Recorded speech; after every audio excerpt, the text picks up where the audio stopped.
मोदी जी से मेरा एक हाथ जोड़ के अनुरोध अपील है कि आप हमारे प्रमुख हैं, हम सबने चुन के आपको वहाँ बिठाया है और आपने राम मंदिर को निर्माण में एक बहुत महत्वपूर्ण भूमिका निभाई है। उसी राम जी के फोटो को बीड़ी पे छाप के आप ही की सरकार से डेथ सर्टिफिकेट दिया जा रहा है। तो फिर आपसे विनम्र निवेदन है, इस अपमान को आप बंद कराएं। देखिए, इस वक्त बाबा बवंडर जी के नाम से पूरे भारत के अंदर शब्द हैं। महाराज जी इस वक्त मेरे साथ में हैं, जो पूरे हिंदुस्तान का भ्रमण पे निकले हुए हैं। क्या कारण है, क्या मुद्दा है, क्या इनके मन में विचार है, आए को लेकर के पूरे हिंदुस्तान के अंदर भ्रमण पर क्यों निकले हुए हैं महाराज जी, क्या विचार है, क्या मांग है सरकार से, इसलिए निकले हुए लोग, क्या कारण है, आपको बता और कितने दिन आपको हो चुके हैं जो आपके लिए। जय श्री राम। हम भारत यात्रा में 1 लाख किलोमीटर 3 साल की ये यात्रा है और इस यात्रा के 2 उद्देश्य लेकर चले थे। प्रथम उद्देश्य 2024 में 22 जनवरी को अयोध्या श्री रामलला प्रवेश है, तो समस्त राम प्रेमी अयोध्या श्री राम मंदिर को अपने सबके लिए यात्रा पूरी यात्रा में एक अपील ये रखी जो हमारे हिंदू देवी देवता के फोटो होते हैं उनकी हम पूजा करते हैं। वही फोटो को हम कई वर्षों से देख रहे हैं कि अखबार में, कपूर में, बीड़ी में, छेनी पे, टी शर्ट में, बॉडी पे, ग्रीटिंग कार्ड पे, तो जो भगवान के फोटो होते हैं जो यूज होने के बाद कचरा पेटी डस्टबिन नाले में जाते हैं, जिससे हमारी आस्था का अपमान होता है। तो इस अपमान को मैं विगत बचपन से देखा मैंने और संकल्प लिया कि अब यात्रा 1 लाख किलोमीटर पूरे देश में भ्रमण करके जनमानस तक इस बात को पहुंचाना है। और अगर ये पूरे देश में एक राज्य में अगर बंद नहीं होगा तो मैं आत्मदान कर लूंगा। ये संकल्प लेकर मैंने इंदौर मध्य प्रदेश से 21 फरवरी 2021 को यात्रा आरंभ करी थी और 5/12/2023 को इसको पूर्ण करने का लक्ष्य रखा था। राम जी की कृपा से यात्रा जो 1 लाख किलोमीटर और 3 वर्ष इसके पूर्ण होने आ चुके हैं। 14 राज्य के मुख्यमंत्री को मैंने पत्र दिए इस यात्रा में कि आप जो व्यापारी गण को, जैसे एग्जाम्पल के तौर पर मैं आपको बताता हूँ, जैसे हमारे प्रथम गणेश जी होते हैं, ये गणेश जी का फोटो बीड़ी के ऊपर है और ये शंकर जी हमारे, इनका फोटो बीड़ी के ऊपर है। ये नंदी जी है, इनका फोटो माचिस के ऊपर है। बीड़ी पीने वाला पान की दुकान पे, ये तंबाकू पे गणेश जी है, इनको यूज करके फेंक देगा। अधिकांश लोग नशा करने वाले टॉयलेट में बैठ के इनका उपयोग करते और टॉयलेट में इनको फेंक देते, जो ये घोर अपमान है हिंदू धर्म, सनातन धर्म का। इसीलिए मैंने सरकार को पत्र दिए कि आप व्यापारी गण को व्यापार प्रमाण पत्र देते तो आप ये यूज एंड थ्रो प्रोडक्ट पे भगवान के फोटो ना दे। जनमानस से अनुरोध करा कि आप के समाज में शादी होती है, आप पत्रिका पे गणेश जी राधा कृष्ण छपाते, कुछ दिन बाद शादी होने के बाद वो पत्रिका को आप या तो पीपल के नीचे रख देते हैं या आप नदी में बहा देते हैं या रद्दी वाले को देते थे। तो समाज से अनुरोध है कि बढ़िया सुंदर से ग्रीटिंग कार्ड, शादी के कार्ड बनाए, भगवान की फोटो आप लोग ना छपाए। वजह क्या है कि जाने अनजाने हम ही लोगों से हमारी आस्था का अपमान होता है। ये बात पूरे देश के अंदर 25 राज्य में मैंने रखी, अनेक संगठनों के पास रखी और राम जी की असीम कृपा हुई है जो कि उत्तराखंड सरकार ने सपोर्ट करा है कि अब हम इसे अपमान को बंद करेंगे और इस पे हम रोक आरंभ करेंगे। तो जो मैंने संकल्प लिया था कि अगर ये बंद नहीं होगा तो मैं आत्मदाह कर लूंगा, तो वो संकल्प एक चरण पूरा हुआ है। हमारा जो वचन था वो पूर्ण हुआ है। 5/12 को ये यात्रा पूर्ण होने वाली है और पुनः 22 जनवरी को फिर पुनः ये यात्रा, इस बार तो मैं अकेला था, जनमानस के पास गया। पुनः 22 जनवरी 2024 से पुनः ये यात्रा जत्थे के साथ आरंभ होगी। अब इसमें बड़ा समूह में जनमानस रहेगा और हम सब मिलकर इस अपमान को पूर्ण रूप से भारत में बंद कराएंगे। अब मुझे इस यात्रा में विश्वास हुआ है, लाखों करोड़ों लोग जुड़े हैं, अनेक लोगों ने संकल्प लिया है, शपथ ली है, कसम खाई है कि हम वो कपूर अगरबत्ती नहीं खरीदेंगे, हम हमारे घर से शुरुआत करेंगे, तभी हम दूसरे को इस पे लाने का प्रयास कर सकते हैं। तो अनेक लोगों ने संकल्प लिया है, अनेक मीडिया के लोगों ने वचन दिया है कि हम हमारे अखबार में भगवान की फोटो नहीं छापेंगे, अनेक व्यापारी, उन्होंने कहा है कि हाँ आपका कहना बिल्कुल सही अच्छा है। महाराज जी, आपसे एक बात मैं पूछना चाहूंगा, जिस तरह से जो बीड़ा आपने उठाया है पूरे हिंदुस्तान के अंदर, जो भी ब्राह्मण पाप निकले हो कि भाई जो भी इस तरह की आस्था जो का अपमान है, आस्था का अपमान हो रहा है, तो इसमें कहीं ना कहीं से जो चीजें होती हैं, अगर सनातन धर्म को लेकर के अगर मैं बात करूं तो हनुमान जी की फोटोएं रोड पे पड़ी होती है, अखबारों में जिस उद्देश्य को लेकर आप ब्राह्मण पर निकले हुए हैं, मैं उसी विषय पर बात कर रहा हूँ। लेकिन अगर मैं बात करता हूँ दूसरे धर्म की, अगर दूसरे धर्म के साथ में इस तरह से कोई घटना होती है तो मुझे लगता है देश के अंदर आग लग जाती है, मैं आपको इसका जवाब तूफान जैसा आ जाता है। जवाब दूंगा उसका मैं आपको। आज मैं 3 वर्ष में करोड़ों लोगों के पास गया और ये विषय रखा कि भगवान के फोटो कितने बुरी तरीके से अपमानित हो रहे हैं और हिंदू के ब्लड की तरंग तक नहीं चली, वो इग्नोर कर देता है। और यही चीज आज वाहे गुरु का फोटो अगर बीड़ी पे होता तो पूरा सिख समुदाय आ जाता और उस अपमान को 1 डे में बंद करा देता। अगर जीसस का अपमान होता तो सारे कैथोलिक समुदाय के लोग आ जाते। यदि अल्लाह का फोटो बीड़ी माचिस पे होता तो सारे मुस्लिम लोग आ जाते और 1 डे में उसकी प्रेस फैक्ट्री में घुस के आग लगा देते, उनके गले काट देते और इस अपमान को बंद करा देते। वजह यह कि हिंदुओं के साथ, सनातन धर्म के लोगों के साथ बहुत सारे षड्यंत्र हुए। इन्होंने अपमान के साथ जीना सिखाया है। संविधान ने हमारे लिए बहुत अच्छा संविधान लिखा गया, किंतु उसमें कुछ विधर्मी लोगों ने संशोधन कराया, 28, 29, 30 ए लगा दिया। हम हमारे धर्म के बारे में नहीं पढ़ सकते ना पढ़ा सकते, तो हमारे लोगों को हमारे धर्म का ज्ञान नहीं हुआ। आज मुस्लिम को कुरान आती है, सिख को गुरुवाणी आती है, कैथोलिक को बाइबल आती है, हिंदू को गणेश जी की आरती नहीं आती है। भारत के 95% सनातन के लोगों को अपने धर्म के बारे में जानकारी नहीं है, खुद अपने धर्म का अपमान देख के हंसते। जैसे कि एग्जांपल दूं मैं, 3 इडियट मूवी आई थी, उसमें शिव जी को टॉयलेट में लेके दिखाया गया अपमानित करके, हिंदू ताली बजा रहा है वहां पे, जबकि पर्दा फाड़ के आग लगा देना चाहिए हिंदू को वहां की, भाई ये अपमान है।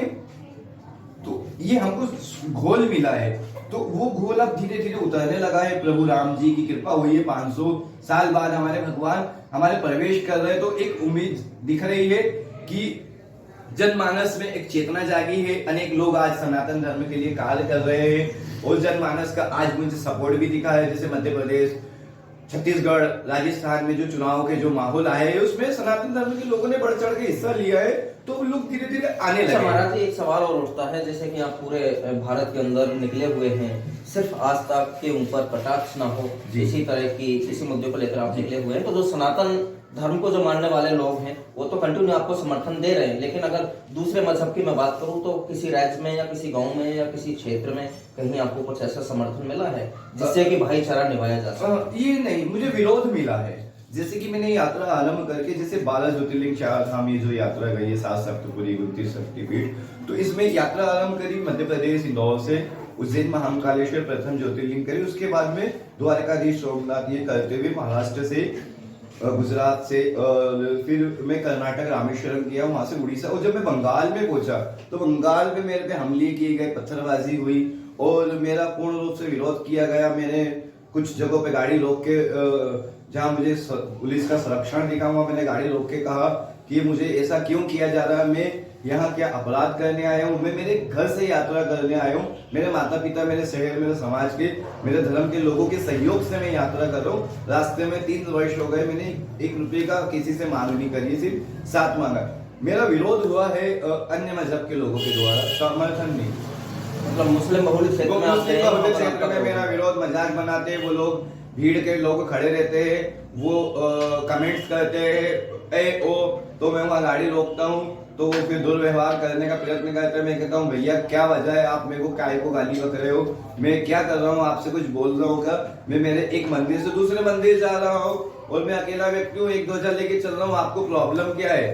तो वो गलत गलत बातें करते हैं। मैं बोलना नहीं चाहता हूँ इसी बातों को जो उन्होंने कही है, क्योंकि मेरी माता बहन और सभी लोग न्यूज को देख रहे हैं, तो उन्होंने बहुत गंदे शब्दों से इस यात्रा में दुर्व्यवहार किया, किंतु मैंने उनके दुर्व्यवहार को एक खून का घूंट पी के इसलिए आगे बढ़ा हूं कि कीचड़ में पांव रखने से हमारे कपड़े खराब होंगे। हमारी माता जी ने हमको एक शिक्षा दी थी यात्रा उठाने के पहले कि बच्चा कीचड़ से दूर होके चलना, तो इन कीचड़ों से मैं दूर होके निकला और तभी मैं यहाँ तक, अगर मैं मुझसे रुक के कुछ भिड़ जाता तो मैं यहाँ तक नहीं आ पाता। अच्छा महाराज जी, एक सवाल और है, जिस जिस राज्य में आप जहाँ पर पहुंच रहे हैं, ज्ञापन दे रहे हैं, HMO, PMO में, पे CMO बंगाल गए थे तो बंगाल सरकार को भी आपने ज्ञापन सौंपा होगा, राजस्थान गए तो राजस्थान सरकार को भी आपने ज्ञापन सौंपा होगा, अभी आप दिल्ली आए तो दिल्ली सरकार को भी आपने ज्ञापन सौंपा होगा। कहीं ना कहीं से कुछ समर्थन मिल रहा है आपको राज्य की सरकारों के द्वारा? जैसे कि आपने नाम लिया बंगाल सरकार से, तो मुझे वहाँ के लोगों ने इतना दुर्व्यवहार किया कि नगर के मेन चौराहों पे वो गाली बकते थे मुझे। तो मेरी जान को वहाँ पे मुझे 100% खतरा दिखा, और वहाँ के जो हितैषी सनातन धर्म के लोग थे वो मुझको बोले कि आप तत्काल यहाँ से निकलो, आप पहले ये बंगाल छोड़ो, नहीं तो आप मारे जाओगे। मैं बंगाल से निकला, 14 राज्य में मैंने पत्र दिए, उत्तर प्रदेश योगी जी को मैंने 7 पत्र दिए जिसमें कोई कार्रवाई नहीं हुई। उत्तराखंड सरकार को धन्यवाद दूंगा मैं, उत्तराखंड सरकार ने इस पे कार्रवाई आरंभ करी है। मैंने वहां बड़ा अनुरोध अपील किया कि ये देवभूमि है, कम से कम एटलीस्ट देवभूमि से तो देवी देवताओं का अपमान बंद हो, तभी तो हम नीचे जाएंगे। तो उत्तराखंड सरकार ने सपोर्ट किया है और उन्होंने इस पत्रों पे 2 पत्रों पे कार्रवाई आरंभ करी और वहां से कार्य स्टार्ट हो गया है, और उसके आधार पे हम अन्य राज्य में बंद कराएंगे इस अपमान। प्रधानमंत्री नरेंद्र मोदी जी को आपकी इस पूरी यात्रा को लेकर के क्या कुछ कहना चाहोगे, क्या मांग है? माननीय नरेंद्र मोदी जी से मेरा एक हाथ जोड़ के अनुरोध अपील है कि आप हमारे प्रमुख है, हम सबने चुन के आपको वहां बिठाया है, और आपने राम मंदिर को निर्माण में एक बहुत महत्वपूर्ण भूमिका निभाई है। उसी राम जी के फोटो को बीड़ी पे छाप के आप ही की सरकार से ट्रेड सर्टिफिकेट दिया जा रहा है। तो ये आपकी जानकारी में नहीं है, तो आप इस ट्रेड सर्टिफिकेट जो मादक पदार्थ पे दिए जाते हैं, यूज एंड थ्रो प्रोडक्ट पे दिए जाते, तो मेरा आपसे विनम्र निवेदन है, इस अपमान को आप बंद कराएं। मेरा आपसे विनम्र हाथ जोड़ के बारंबार यही विनती है। बाकी जो भी दर्शक हैं, जो भी मुद्दे आपने बीच में उठाए हैं, और जो लोगों को बोला है कि भाई जैसे कि शादी का कार्ड हो गया और वैसी चीज है, उन दर्शकों को क्या बोलना चाहिए, उन सनातन धर्म को मानने वालों को क्या बोलना चाहेंगे जो इस वक्त आपकी इस वीडियो को देख रहे हैं, और समाज में कैसे जागरूकता है, और जो अगले आपकी यात्रा है उसको आप प्रारंभ करने की सोच रहे हैं, तो उसके बारे में भी आप थोड़ा सा हमारे दर्शकों को बताइए। मोदी जी, जनमानस से मेरा बारंबार अनुरोध है कि धर्म यदि कमजोर रहेगा तो ना तो रोटी रहेगी, ना तो कपड़ा रहेगा, ना तो मकान रहेगा। धर्म यदि मजबूत रहेगा तो रोटी भी रहेगी, कपड़ा भी रहेगा, मकान भी रहेगा। इतिहास गवाह है, जिसका धर्म कमजोर रहा है उसकी रोटी छीन ली गई है, कपड़े उतार लिए गए हैं और मकान जला दिए गए हैं। तो ये धर्म अपमान हम लोगों द्वारा हो रहा है, तो हम हमारे घर से शुरुआत करें, हम वो प्रोडक्ट ना खरीदे, हम हमारे घर से आरंभ करेंगे, जब तो हम पड़ोस में अन्य व्यक्ति को समझा सकेंगे। जैसे कि मैं किसी का अपमान करता हूं तो दूसरे से मैं उसके सम्मान की उम्मीद नहीं, कल्पना नहीं कर सकता हूं। जब मैं उसका सम्मान करता हूं तो मैं अन्य से उसका अपमान नहीं होने दूंगा। अनजाने अनजाने हमारे ही लोग अपमान करते हैं, तो अपमान बंद करें। आप पढ़े लिखे भी और अनपढ़ भी, सारे लोग इस बात को, अमीर भी गरीब भी जानते हैं कि आस्था है। तो आप सभी से बारंबार विनती है कि अब ये अपमान बंद किया जाए। हमारे दादाजी, हमारे पिताजी और हमारे ये 3 पीढ़ी से चला आ रहा है, हम हमारे बच्चों को ये अपमान ना दें, हम हमारी संस्कृति की वापस लौटे। आज आप देखते हैं विदेशी जो भारत से अन्य देश है, अमेरिका है, जापान है, अन्य देश है, आज हमारे सनातन को अपना के सनातन संस्कृति में जी रहे। आज मथुरा वृंदावन में जाओ तो विदेशी लोग सनातन की शुद्ध संस्कृति के साथ जी रहे और हमारे लोग पश्चिम संस्कृति के साथ जी रहे। भारत के अंदर हिंदू कहते जरूर है कि हम हिंदू है, 95% लोगों को गणेश जी की आरती नहीं आती है कि अपने धर्म ग्रंथ के बारे में शून्य है ये लोग। तो इनको कोई कुछ भी कहता है, भटक जाते, तो अपने घर से शिक्षा आरंभ करें, अपने घर से शुरुआत करें। ये काम एक दिन में नहीं होगा, लेकिन एक दिन जरूर होगा। प्रयास तो करें। आज मैं आपको बताऊं, मैं आज से 3 वर्ष पहले समाज में एक टैक्सी ड्राइवर था। 22 साल मैंने टैक्सी ड्राइविंग की। इंदौर मध्य प्रदेश में मेरा जन्म हुआ था और 5 अगस्त को मैं ड्राइवर के रूप में अयोध्या जी भूमि पूजन का साक्षी हुआ। वहां पे मैं गया तो मेरा मन परिवर्तित हो गया और मेरे को राम जी ने प्रेरणा दी कि एक मध्य प्रदेश में 2 आमंत्रण में मैं एक साक्षी वहां पे के रूप में शामिल हुआ। तो भगवान ने ही प्रेरणा दी कि अयोध्या जी का आमंत्रण दो, क्योंकि कोई आया ही नहीं। 170 इन्विटेशन अयोध्या जी के लिए कितने लोगों ने प्राण की आहुति दी, कितने लोगों ने उस अपने जीवन समर्पित कर दिया, वो नहीं आ पाए। मैंने कोई कार्य नहीं किया था और मैं आ गया, तो मैंने संकल्प लिया कि अयोध्या जी का आमंत्रण दूंगा और ये विषय मेरे बचपन से मन में था, तो इस विषय को मैंने साथ में जोड़ा और यात्रा आरंभ करी। आज 3 वर्ष में करोड़ लोग, जब मैं एक व्यक्ति जोड़ सकता हूँ तो आप सब आ जाएंगे, तो ये कितनी जल्दी बंद हो जाएगा। जनमानस से मेरा अनुरोध है कि आप सब शामिल हो, अपमान से सम्मान की यात्रा में। बिल्कुल। तो देखिए, ये महाराज जी हैं, बाबा बवंडर नाम से जो है प्रसिद्ध हैं, पूरे हिंदुस्तान के अंदर यात्रा पर निकले हुए हैं। इन्होंने जो भी बात अभी तक आप लोगों को बताई है और पिछले 3 साल से जो यात्रा पर निकले हुए हैं, इन सबको देख करके आप सभी से मेरा हाथ जोड़कर निवेदन है कि महाराज जी के साथ में आइए अगली यात्रा में। और सरकार से कहना चाहूंगा कि इस विषय पर संज्ञान लेते हुए इस विषय पर कार्रवाई की जाए। धन्यवाद।